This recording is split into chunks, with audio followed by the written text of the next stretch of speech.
Yeah, well, we have a few more players that we do want to hit on, and then kind of just some overall things to kind of wrap things up. I think the next player we're going to talk about, though, is Omer Mayer. Obviously, really high praise coming in this offseason, kind of when he initially committed and had that FIBA run. I guess I'll throw it to you, Kraig, first. Just your initial kind of thoughts from the scrimmage. I think you've been able to see him a little bit in practice, but Yeah. just kind of your thoughts, I guess, from what you saw. Well, first of all, I want to say that during the summer and a little bit during getting to go to practice and whatnot, I was kind of like trying to get Purdue fans to pump their brakes just a little bit, because you knew it was going to take time to assimilate. You knew it was going to take time to learn all the defensive rotations and responsibilities, everything that goes in there. If he's going to play a lot, he's going to be playing without the ball in his hands a lot. So it's going to take time to get used to that as well. And I was trying to get Purdue fans to pump their brakes a little bit and slow that roll down just a notch. And the last few days, I've kind of changed my tune of like, hey guys, there's some people out there being way too hard on this kid. Just from one scrimmage that they saw, right? Like, this dude has next level vision. He has Braden Smith playmaking capabilities out there. He is going to figure it out. Whether or not he's ever elite defensively or not, I don't know. But this kid is going to be a star at some point.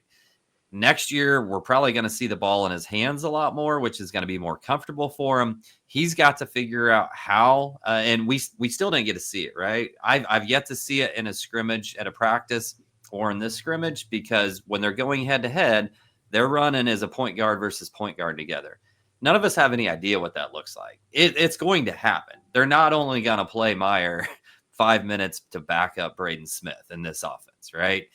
I don't think that's going to happen. With that said, we saw some things that I was a little bit worried about coming in. Just how, in terms of if he's shooting on a little bit lower volume, how consistent can he be? He goes 2 for 6 in the scrimmage the other day. In some other sessions, we maybe saw some of those things as well. I think, to me, when to take those big chances from a passing standpoint and when not to. When he was on that Israeli team and FIBA, right? Like, he's got to create everything. So there's more freedom to take all of those big chances. On this team, they're really, really good already in the other 4 spots. And if you come in backing up at the point guard spot and you're turning the ball over at a higher rate, I know it said he only had 3 turnovers. There was another one that hits the rim on an alley-oop attempt that gets, credited as his shot. I think there were a few turnovers that got credited to other people that were really probably initiated by him originally. If he's going to come in those backup minute spots, Painter's going to want him to be responsible with the ball, because we know that there's nothing Matt Painter hates worse than turnovers. And with a team that's this good already in those backup minutes, he's not going to want to see those. At the same time, and Joe, I know we've talked about this offline, same thing with Braden. Like, you don't want to take that creativity away, because playing through that is what has allowed Braden to get to where he is. But with this iteration of the team and in backup minutes, like, it's just going to take time. And he's going to get there to figure out, like, okay, here's when to go for the home run.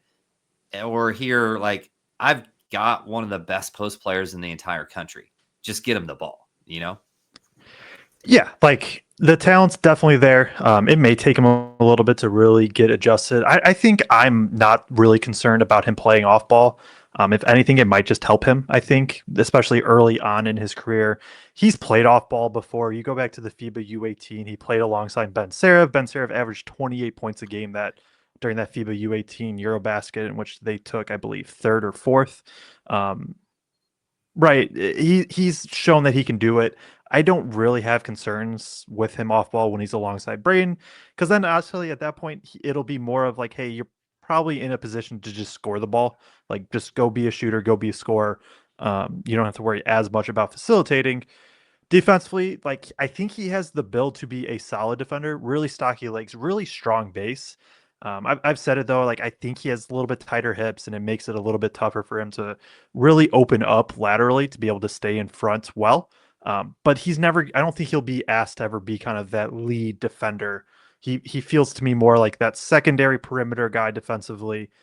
But he does have to get there, and he does have to understand the rotations and kind of the defense. And um, I really wouldn't be shocked if he has a slow start to his season, and then by February, March, he's well within the mix of, oh yeah, this is a dude that can play 20 to 25 minutes on any given night. Not that he'll have to every single night, but kind of has that ability. And then, like you said, Craig, with the passing, like you don't want to.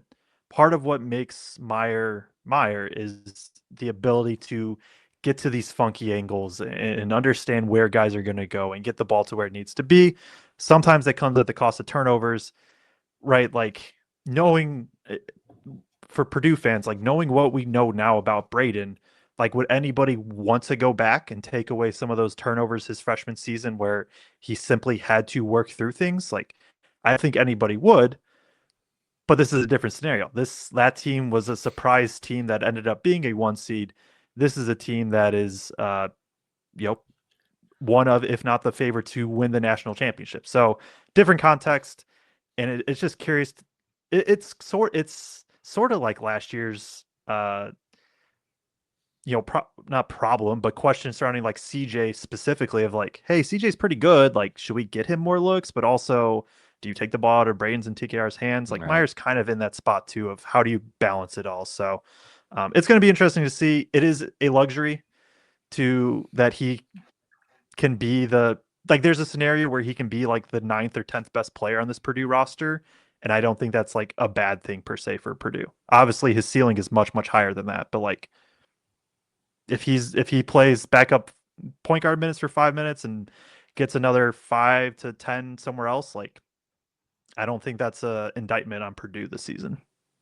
Yeah. And like, I don't know. I've seen some takes, and hey, they're called takes for a reason. Like a lot of times they're wrong. We're wrong a lot of times. Sometimes we're right. But I've seen some takes of like, oh, I think at this point, all he can really do is back up those 5 minutes to Braid. And like, that's not happening, right? We are going to see Meyer play off ball at times and not just play backup point guard minutes, right, Joe? Yeah, no, he is going to get minutes at the 2 and the 3. Yeah, he the 100% will.